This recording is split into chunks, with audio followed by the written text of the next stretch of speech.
Hi, I'm Dr. Andrew Rosenthal. I am a plastic and reconstructive surgeon, and I'm also the next master chef. I'm 42 years old, and I live in West Palm Beach, Florida. I'm going to be making a dish for you today. It's called Bibimbap. This was inspired by a place called Steve's Lunch in Ann Arbor, Michigan, where I did my plastic and reconstructive surgery training. They had this really great dish that's a Korean dish. It's rice, different types of vegetables, some marinated steak with a fried egg on top, and you mix it all together. It gets a little creamy, a little bit spicy. I started cooking several years ago, got really passionate about cooking. It was a really good bonding experience for my new blended family with my new wife and my 3 boys. And I'm hoping that me trying out for MasterChef and being the next MasterChef will inspire my oldest son who wants to be a chef. And I'm very lucky to have 4 sous chefs today, as I always do, and I want to have them introduce themselves today. Hello, I'm Arsene, Drew's wife. I absolutely believe that he is cut out to be the next master chef. My husband is a surgeon. Not only that, he's a plastic surgeon, so there's no room for error. He's really detail-oriented, which I think carries over into the kitchen because he has to be fast but accurate in an operating room, and he has to be, so it carries over, and he's fast and accurate in the kitchen. So he doesn't really make a lot of mistakes, but I like telling the story of when he used to make mistakes in the kitchen. I'll tell the story of Mexican lasagna night. Mexican lasagna was an accident because I had sent him out to get flat leaf parsley for lasagna that we were making about 4 years ago, and he didn't look at the labels at the grocery store and picked up cilantro instead. And I didn't know this until the whole thing had been assembled. And I was tasting the ricotta and thinking to myself, why does it taste like Mexican food? And I kept standing there and I'm tasting it and I'm tasting it. I had him taste it. Does it taste like Mexican food to you? No, it's fine. So finally I figured out that it was cilantro in there, but it had already been assembled, so we put it all together anyway and ate it, and actually wasn't half bad. But to cut down on that one mistake he made cooking, we now grow flat leaf parsley in the front of the house, so there's no room for error. But the bottom line is that that's the one story I can tell where he actually made a mistake in cooking, so I think everybody else on MasterChef should be scared. And now I'll hand it over to Josh. Hello, I'm Josh, and I'm 10 years old. I like doing everything from spending time with my family to playing on the piano, soccer, as Arsene said, everything, really. And I think that my dad is going to be the next master chef because he is an extremely talented driller. One time, it was raining. He had promised us that he would make a flank steak for us. In the rain, he made it. It was delicious, and while he was doing it, a fireball came up from him using too much lighter fluid. It was so hot that you could feel it through the glass in the window. Didn't hurt himself, didn't even burn off his eyebrows. Now let's bring it to Ben. My name is Ben. I'm 8 years old. I have a big craving for bacon. I have bacon soup here. And I think my dad's going to be the next master chef because he's great on the grill and in the kitchen. He knows what he's doing with the ingredients for food, and he can work very quickly, but his food is very delicious, so that's why I think he's going to be the next master chef. My name's Steven, and I'm 12 years old, and I really like to cook. And I think the reason that my dad's going to be the next master chef is because he is what we call the breakfast master. He can make any breakfast food like up to 10 minutes and serve like 20 people or more, so watch out all those other 8 people. Oh, and what do you want to do when you grow up? I want to be a chef. What are you holding there? Oh. This is my cookbook that Daddy and Arsene made for me. As you can see, it was during Thanksgiving time and all the holiday season. And at that point I didn't really like food that much, and Arsene kind of taught me to like food more. So now she made me this book. Now I can cook really well, I think at least.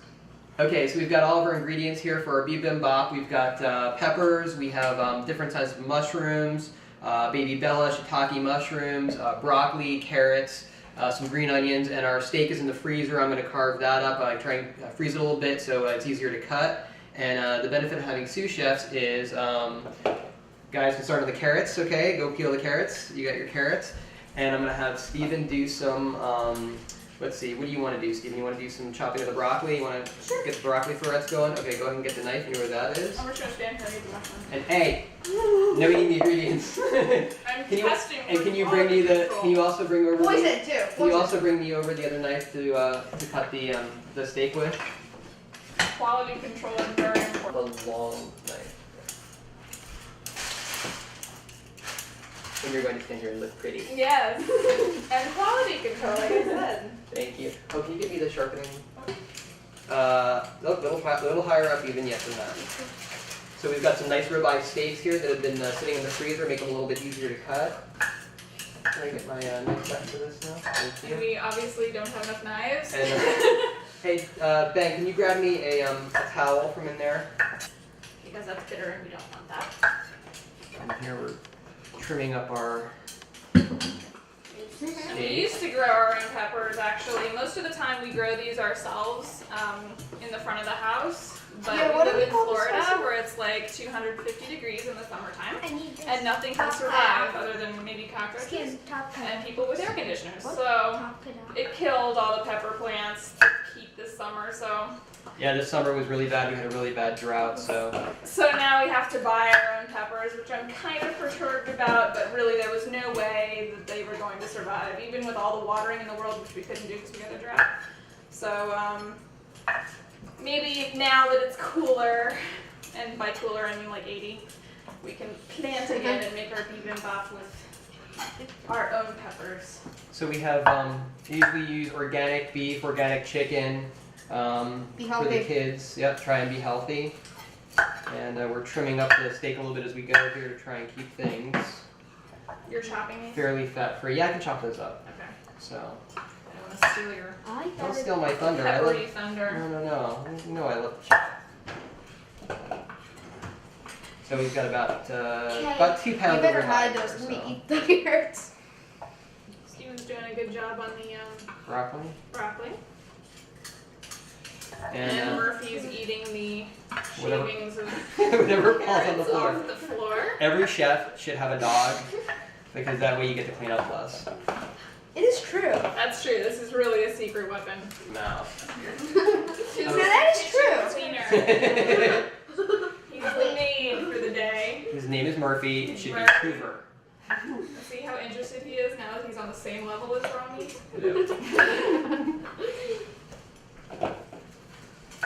Guys are done. Okay, I need some ginger for here. Ben, can you peel the ginger? What was that? Yes, chef. I'm sorry? Yes, chef. Thank you. And we've got our rice done already. So Yeah. after you're done peeling that, give that over to Steven so he can chop that up. Hey, where's my knife? Right here, I have it here. I needed to cut up some of the veggies. Oh. Here, I'll do that. I have to do some of the chopping. I have to show off my skills. I know you can do Otherwise, it. But Steven's going to wind up Steven's on gonna be next Master Chef. Chef. You're not old enough yet, Steven. Dang. See the surgery skills. Every single Oh, I'm gonna do slice, well on the, yeah. I'm gonna Every do single well on slice the is knife the same. skills. every single slice is like the same It's proportion. Perfect. Yeah, the knife skills, he's going to tear it up. Okay, a little salt. Yes, you will. Also, if there's anything that involves Pepper. trussing, because he's going to take the nuts. This is a lot. And a little soy sauce. Is that enough peeled ginger for you? Yes, it is, sir. Excellent job. Want to cut a little bit up? I need it just kind of chopped up a little bit. Okay, can you do that for me? Just shot? Yeah, thinly. Kind of make some thin slices, thin slices, real thin slices, and then sort of chop them up a little bit. So I'm just gonna put them in with the steak. And we're going to save that for later and put it on top instead. Okay, when you're done with that, let me see it before you put it in there, okay? And Josh, can you toss this for us? What was that? Yes, chef. Thank you.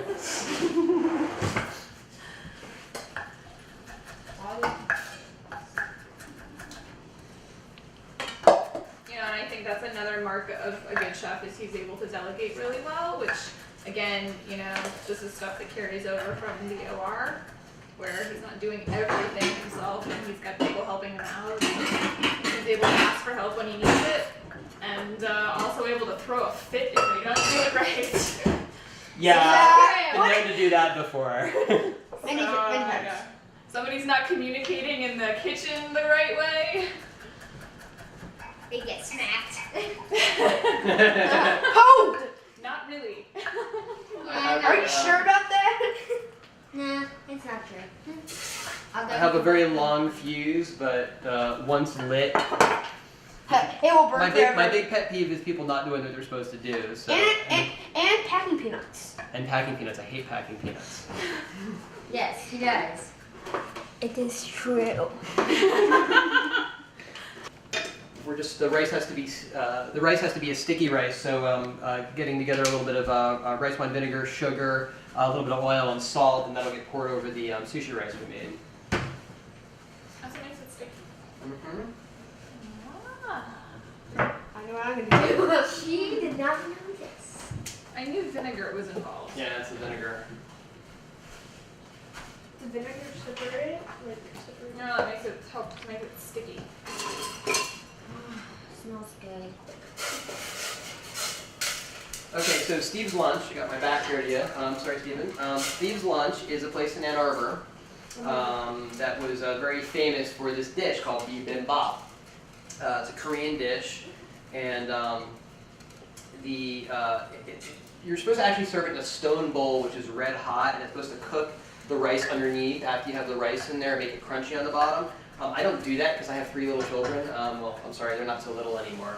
But I have 3 children who I don't trust to have a steaming hot, red hot stone bowl in front of them. So we leave that part out. And then there's vegetables and there's steak, and the key is to put a perfectly fried egg on top of it.